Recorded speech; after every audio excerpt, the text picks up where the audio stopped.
अस्सलाम वालेकुम students GCU Faisalabad Pakistan के एक पब्लिक सेक्टर की यूनिवर्सिटी हैं जिसके एमएस, एमफिल और पीएचडी के प्रोग्राम्स के एडमिशन अभी अनाउंस हो चुके हैं और आज की इस वीडियो में इसकी कंप्लीट इन्फॉर्मेशन डिस्कस करेंगे। इसमें मॉर्निंग में ऑफर होने वाले प्रोग्राम्स में शामिल हैं analytical chemistry, applied chemistry, applied linguistics, Arabic, biochemistry, bioinformatics, biotechnology, botany, business administration, commerce, clinical psychology, computer science, economics, education, English, environmental sciences, electrical engineering, food science, geography, history, human nutrition and dietetics, inorganic chemistry, Islamic studies, information technology,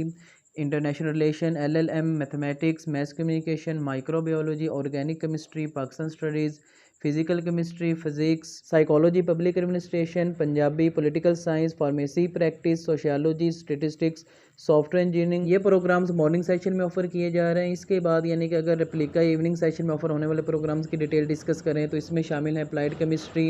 applied linguistics, analytical chemistry, biochemistry, biotechnology, botany, business administration, computer science, economics, English, environmental sciences, food science and technology, inorganic chemistry, mathematics, microbiology, organic chemistry, physics, physical chemistry, statistics, sociology, Urdu, zoology, electrical engineering और LLM offer किया जा रहा है। और ये तमाम programmes जो हैं ये रेगुलर बेसिस पर ऑफर किए जा रहे हैं, यानी कि जीसीयू फैसलाबाद में वीकेंड क्लासेस नहीं होती और तमाम प्रोग्राम्स की जो क्लासेस हैं वो रेगुलर बेसिस पर होती हैं। इसके अलावा एमबीए का प्रोग्राम भी यहाँ पर ऑफर किया जा रहा है। इसके अलावा आप पीएचडी के प्रोग्राम्स की डिटेल भी यहाँ पर आप अपनी स्क्रीन पर देख सकते हैं। इसके बाद अगर हम जीसीयू फैसलाबाद में एडमिशन के लिए एलिजिबिलिटी क्राइटेरिया डिस्कस करें तो ऐसे स्टूडेंट जिन्होंने एमएससी किया हुआ है तो उनके लिए ज़रूरी है कि उन्होंने एमएससी एटलीस्ट 50% मार्क्स के साथ क्लियर किया हो, या ऐसे स्टूडेंट जिन्होंने बीएस 4 ईयर का जो प्रोग्राम है वो किया हुआ है या फिर एडीपी करने के बाद 5th सेमेस्टर में एडमिशन ले लिया था, तो ऐसे स्टूडेंट के लिए ज़रूरी है कि उनका जो CGPA वो एटलीस्ट 2.5 होना चाहिए। लेकिन अगर कोई स्टूडेंट इंग्लिश या अप्लाइड लिंग्विस्टिक्स में अप्लाई करना चाहते हैं तो उनके लिए ज़रूरी है कि उनके एटलीस्ट 45% मार्क्स होने चाहिए। और इसमें आपने अप्लाई ऑनलाइन ही करना होता है, जिसके बाद जो मेल लिस्ट है वो भी वेबसाइट पर ही डिस्प्ले की जाएंगी, जिसकी इन्फॉर्मेशन जो है वो आपको एसएमएस के जरिए कर दी जाएगी। इसके अलावा ऐसे स्टूडेंट जो एमएस या एमफिल प्रोग्राम्स में एडमिशन लेना चाहते हैं तो उनके लिए ज़रूरी है कि वो या तो डिपार्टमेंट का जो एंट्री टेस्ट होगा वो क्लियर करें एटलीस्ट 60% मार्क्स के साथ, या फिर जो एनटीएस की तरफ से गैट का टेस्ट लिया जाता है वो एटलीस्ट 60% मार्क्स के साथ यानी कि वो क्लियर करें। स्टूडेंट्स याद रखिएगा कि ये जो क्लैरिटी है यानी कि आपने टेस्ट पास करना ज़रूरी होता है, लेकिन जो जीसीयू फैसलाबाद का जो मेरिट फार्मूला होता है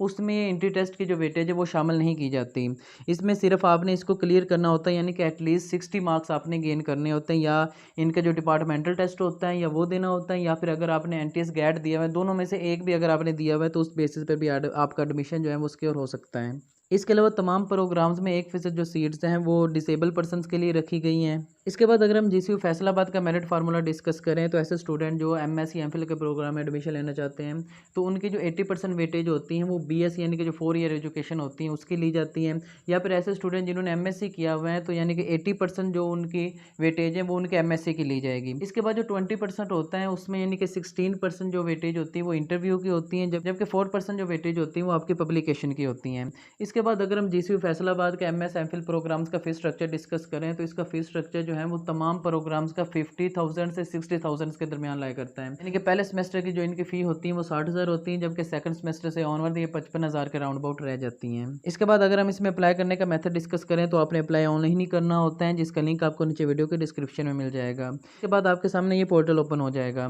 तो यहाँ पे सबसे पहले आपने क्रिएट एडमिशन अकाउंट पे क्लिक करना है, जिसके बाद आपके सामने एक ये पोर्टल ओपन हो जाएगा। तो यहाँ पर आपने अपनी पर्सनल इन्फॉर्मेशन इंटर करनी होती है, रेजिडेंशियल इन्फॉर्मेशन इंटर करनी होती है और कॉन्टैक्ट इन्फॉर्मेशन जो है वो यहाँ पर इंटर करनी होती हैं। इसके बाद आपने सेव डाटा पर क्लिक कर देना होता है, जिसके बाद आपके सामने वापस ये वाला पोर्टल ओपन हो जाएगा। यहाँ पर आपने अपना CNSE वही लिखना है जो आपने पहले लिखा था, उसके बाद आपने डेट ऑफ बर्थ सेलेक्ट करनी है और इसके बाद यहाँ पर अब आपने लॉगिन का जो ऑप्शन है वहाँ पर क्लिक कर देना है। इसके बाद आपके सामने कुछ इस तरह का पोर्टल ओपन हो जाएगा, जिसमें इन्फॉर्मेशन जो है पर्सनल इन्फॉर्मेशन वो वही होगी जो आपने पहले इसे इंटर कर दी होगी। इसके बाद जो आपने अपनी जो पिक है वो यहाँ पर अपलोड करनी है। एक चीज़ का ख्याल रखिएगा, जो आपकी पिक है वो 250 KB से ज़्यादा नहीं होनी चाहिए। अगर वो ज़्यादा है तो यहाँ पर यानी कि ये भी ऑप्शन दिया हुआ है कि आप अपनी पिक को जो है वो रीसाइज़ भी कर सकते हैं। इसके बाद आपने जो सेव रिकॉर्ड पे क्लिक कर देना होता है, जिसके बाद आपके सामने एकेडमिक डिटेल्स मांगी जाएंगी। एकेडमिक डिटेल्स में सबसे पहले आपने मैट्रिक की सारी डिटेल्स लिखनी है, फिर आपने अपने एफएससी की सारी डिटेल्स लिखनी है, और इसके बाद आपने अपनी जो लास्ट डिग्री यानी कि बीएस का 4A का जो प्रोग्राम है उसकी सारी डिटेल लिखनी है। और इसके बाद आपने अपने इंट्री टेस्ट की भी सारी डिटेल मेंशन करनी होती है कि आपने कौन सा इंट्री टेस्ट दिया हुआ है, कितने मार्क्स है, वो सारी डिटेल आपने यहाँ पर इंटर करनी है। इसके बाद अगर आपकी कोई पब्लिकेशन है तो उसकी भी आपने सारी डिटेल लिखनी है, क्योंकि जो 4% जो वेटेज हैं वो आपके पब्लिकेशन की होती हैं। इसके बाद एडमिशन प्रोग्राम्स में आपने अपना प्रोग्राम सेलेक्ट करना होता है कि कौन से प्रोग्राम में आप अप्लाई करना चाह रहे हैं आप। इसके बाद आप मॉर्निंग और इवनिंग दोनों में ऑटोमेटिकली अप्लाई हो जाएगा। इसके बाद सेव रिकॉर्ड पे क्लिक कर देना होता है, जिसके बाद आपके सामने कुछ इस तरह का पोर्टल ओपन हो जाएगा। इसमें अगर आप अपनी जो प्रोफाइल है वो दोबारा देखना चाहते हो तो यहाँ पर क्लिक कर दें। इसके बाद आपकी जो कंप्लीट प्रोफाइल होगी वो यहाँ पर शो हो जाएगी। इसके बाद आपने फाइनलाइज पे क्लिक कर देना होता है, जिसके बाद आपके सामने ये पोर्टल ओपन हो जाएगा और यहाँ पर आप अपनी एप्लीकेशन भी प्रिंट कर सकते हैं और फी वॉचर जो है वो भी यहाँ पर प्रिंट किया जा सकता है। फी वॉचर का प्रिंट निकलवा कर उसे पेड करने के बाद जो आपका अप्लाई करने का प्रोसीजर है वो कंप्लीट हो जाएगा। इसके बाद अगर हम जीसीयू फैसलाबाद के एमएस एमफिल और पीएचडी के प्रोग्राम्स का एडमिशन शेड्यूल डिस्कस करें तो इसमें अप्लाई करने की लास्ट डेट 28 सितंबर है। जिसके बाद जो टेस्ट हैं वो यानी कि 1 अक्टूबर को लिया जाएगा। इसके बाद जो इंटरव्यू की डेट है वो भी 1 अक्टूबर से 3 अक्टूबर के दरमियान रखी गई है। और जीसीयू फैसलाबाद में अप्लाई करने की जो प्रोसेसिंग फ़ी है वो 700 है। इसके अलावा ऐसे स्टूडेंट जो जीसीयू फैसलाबाद का एमफिल या पीएचडी का प्रोग्राम का जो एडमिशन टेस्ट है वो देना चाहते हैं तो उसकी जो 500 फ़ी है वो अलग से हैं। अगर कोई स्टूडेंट जिसने पहले से ही यानी कि एनटीएस गेट का टेस्ट दिया हुआ है और उस बेस पे एडमिशन लेना चाहता है तो वो जो एडमिशन फ़ी टेस्ट फ़ी है यहाँ पर वो नहीं पे करेगा और सिर्फ जो 700 का फ़ी वाउचर है सिर्फ वही पे करेगा। इसके अलावा किसी भी फर्दर इन्फॉर्मेशन के लिए आप हमारा व्हाट्सएप ग्रुप ज्वाइन कर सकते हैं, जिसका लिंक आपको नीचे वीडियो के डिस्क्रिप्शन में मिल जाएगा।